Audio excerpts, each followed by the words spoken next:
At this time, we want to welcome our former Secretary of Transportation, the Honorable Secretary Pete Buttigieg, who served under the administration of President Barack Obama. Come on, let's welcome Secretary Buttigieg to Tabernacle this morning.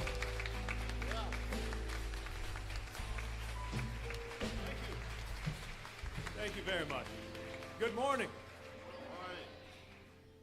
Good morning, everybody. Thank you, Pastor, for welcoming us. Thank you to the Tabernacle congregation for sharing this extraordinary, historic place with us. We can feel the moral power of what played out in this space.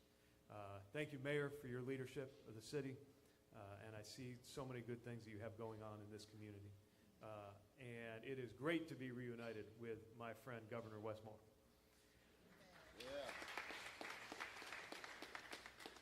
Governor Moore and I knew each other before, but we really got to know each other, as so many do, when crisis strikes. And when that bridge fell down, when it was tragically struck and collapsed in Baltimore, we were working together at 4 in the afternoon, and we were working together at 4 in the morning, and I saw his leadership and his heart for the people he serves, and I am fortunate to call him a friend, and looking forward to your words, Governor.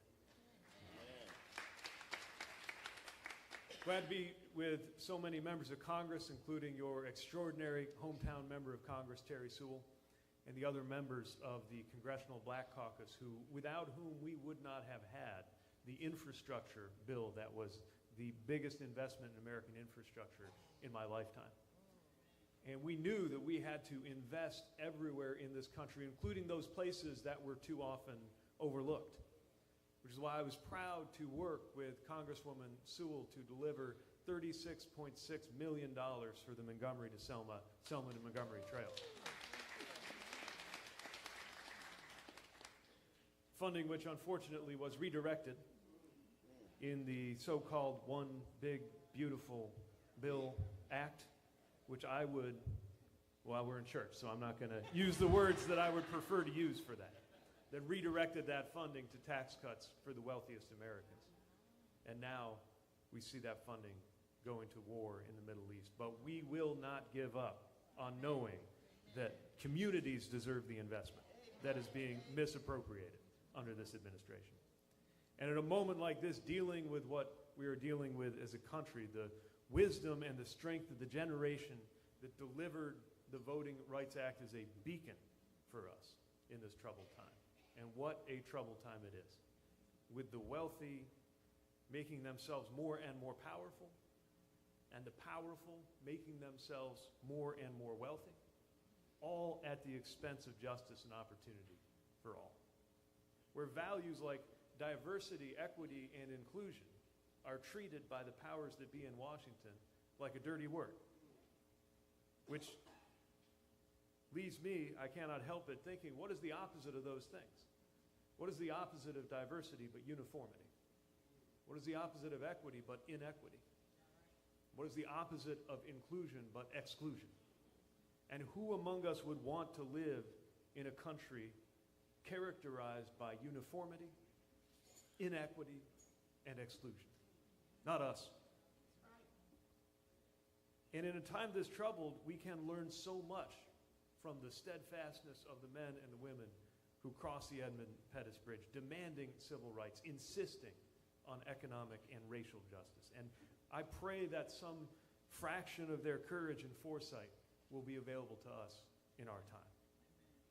And gathering here, we remind ourselves, especially in honoring those foot soldiers who are right here, that while the spark of the divine was so clearly in them, they came not as gods, but as men and women, mortal and vulnerable, with superhuman qualities, but with human bodies and human minds. And from that, too, I hope we draw strength, knowing just how vulnerable they made themselves to violence and to hatred by standing up. And it strikes me that their courage leaves us with no permission to shrink from the fights of our time. If they could put their lives on the line for the Voting Rights Act then, surely we can do what it takes to defend the Voting Rights Act right now while it is on the chopping block in the Supreme Court. Amen. Amen. If they could show that courage then in the fight for what was right, surely we can show courage now in the fight to make sure that universal health care is available to every man, woman, and child in the United States of America. Surely we can do what it takes to make sure housing and child care are affordable in this country, and that one job is enough because it brings the wages and the benefits and the dignity that every worker deserves. Surely we can do what it takes to ensure that there is quality, fully funded public education available to every child in this country.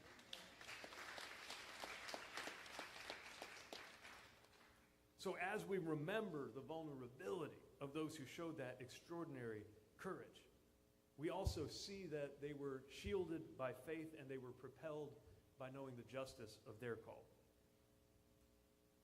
But I fear sometimes that because they were such giants, a future generation might imagine that it is not even possible to try to follow in their footsteps. Since as long as I lived to give speeches, I could never have a fraction of the oratory of Dr. King, why give another speech? Since as long as I live, I may never be called to show the kind of physical courage of a John Lewis, why try to organize? Since as long as I live, I will never have the kind of insight and intellect and foresight and discipline of a Reverend Jesse Jackson. Why try?